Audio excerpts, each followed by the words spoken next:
F0 tiếp tục tăng, ca mắc mới trải rộng ở 58 tỉnh thành.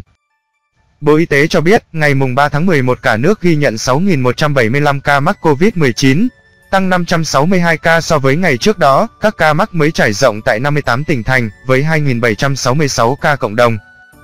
Tính từ 16 giờ ngày 2 tháng 11 đến 16 giờ ngày 3 tháng 11, trên hệ thống quốc gia quản lý ca bệnh COVID-19 ghi nhận 6.192 ca nhiễm mới, trong đó 17 ca nhập cảnh và 6.175 ca ghi nhận trong nước, tăng 562 ca so với ngày trước đó tại 58 tỉnh, thành phố. Có 2.766 ca trong cộng đồng, cụ thể tại thành phố Hồ Chí Minh 985, Đồng Nai 905, Bình Dương 773, Kiên Giang 374, An Giang 312, Bạc Liêu 290, Tây Ninh 272, Tiền Giang 207, Sóc Trăng 193, Cần Thơ 152, Bình Thuận 136, Long An 119, Hà Giang 118, Đắk Lắk 98, Đồng Tháp 97, Ninh Thuận 95, Quảng Nam 90, Bà Rịa, Vũng Tàu 82, Hà Nội 76, Bình Phước 70, Vĩnh Long 67, Bến Tre 52, Bình Định 50, Phú Thọ 50, Bắc Ninh 48, Gia Lai 45,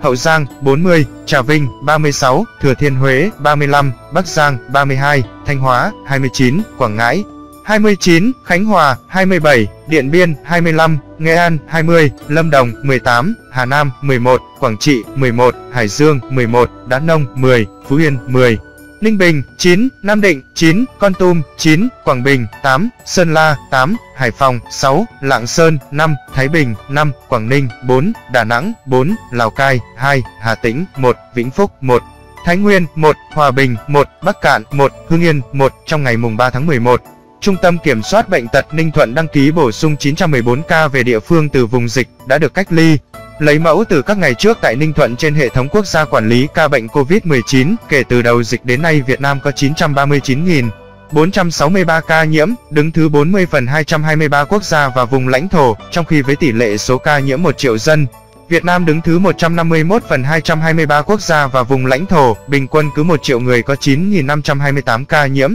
Trong đợt dịch thứ 4, từ ngày 27 tháng 4 năm 2021 đến nay, số ca nhiễm mới ghi nhận trong nước là 934.583 ca, trong đó có 830.858 bệnh nhân đã được công bố khỏi bệnh. Có 11 tỉnh, thành phố không có ca lây nhiễm thứ phát trên địa bàn trong 14 ngày qua. Ninh Bình, Lạng Sơn, Sơn La, Yên Bái, Lai Châu, Hải Phòng, Tuyên Quang, Thái Bình, Điện Biên, Hòa Bình, Bắc Kạn, các địa phương ghi nhận số nhiễm tích lũy cao trong đợt dịch này. Thành phố Hồ Chí Minh 434.736, Bình Dương 235.293, Đồng Nai 68.199, Long An 35.182, Tiền Giang 17.216. Về tình hình điều trị, trong ngày có 8.869 bệnh nhân được công bố khỏi bệnh, nâng tổng số ca được điều trị khỏi lên 833.675 trường hợp. Số bệnh nhân nặng đang điều trị là 3.052 ca, trong đó thở oxy qua mặt nạ 2.090, thở oxy dòng cao HFNC 547, thở máy không xâm lấn 114, thở máy xâm lấn 288, ECMO 13. Về số bệnh nhân tử vong,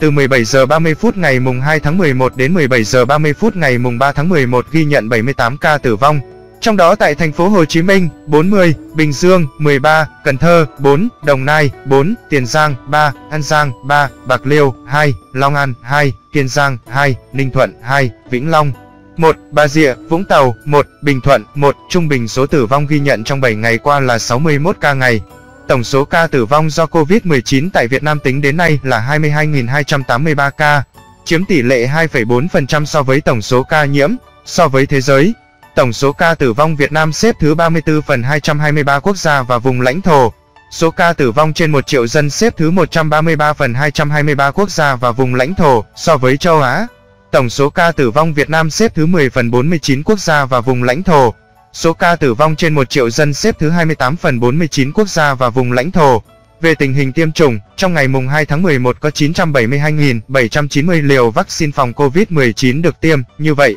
tổng số liều vaccine đã được tiêm là 84.090.899 liều, trong đó tiêm một mũi là 58.449.622 liều, tiêm mũi 2 là 25.641.277 liều.